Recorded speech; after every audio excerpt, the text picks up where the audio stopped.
Hello, HR family, it's Virgil again. Today's story of the power of God is a tale of a man lost at sea. Thanksgiving 2022 was supposed to be a festive escape for James Michael Grimes, a 28-year-old Alabama native with a warm smile and a lighthearted spirit. Surrounded by family aboard the Carnival Valor, James was soaking in the joy of vacation. The night was filled with laughter, music, and celebration, but just before midnight, the unthinkable happened. Somehow, somewhere in the vast Gulf of Mexico, James vanished from the ship. One moment he was part of the party, and the next he was gone. He had fallen overboard. James would later say he had no memory of how it happened, no stumble, no splash. All he knew was that he suddenly woke up in the middle of the ocean, treading water in total darkness. No ship, no land, no sound beyond the rhythmic churn of the waves.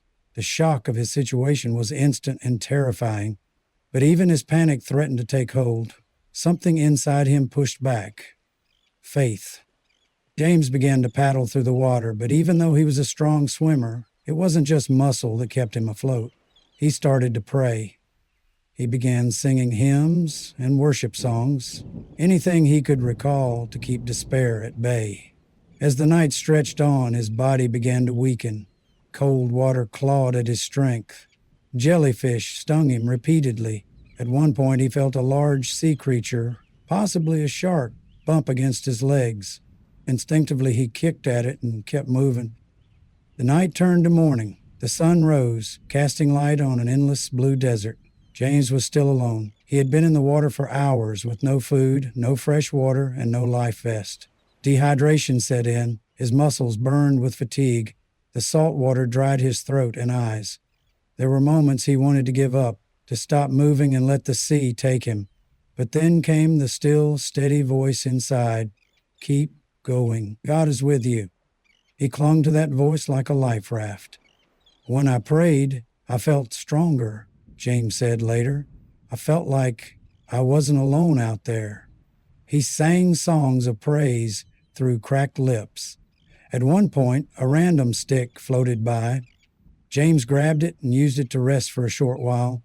He believes it was no coincidence, just one of many small mercies God sent to help him hold on.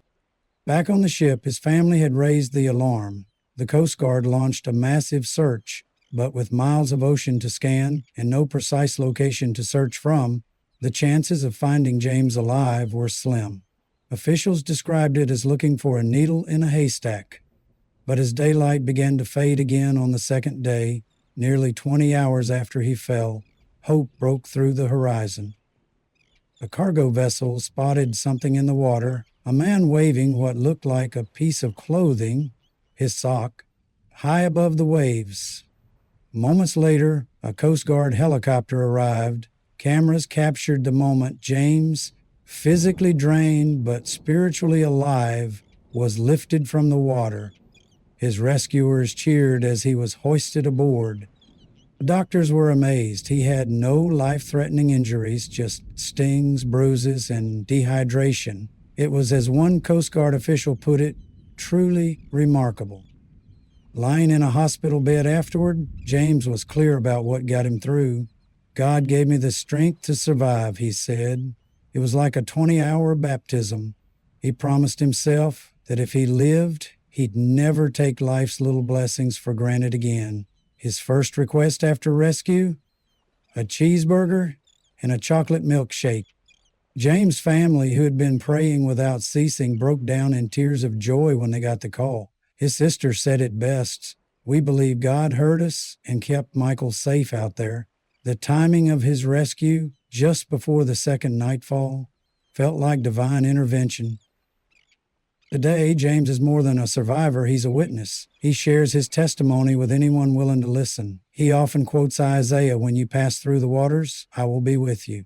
It's not just a verse for him, it's his lived reality. From the depths of the Gulf of Mexico, God heard one man's desperate prayers and answered with endurance, hope, and ultimately, rescue.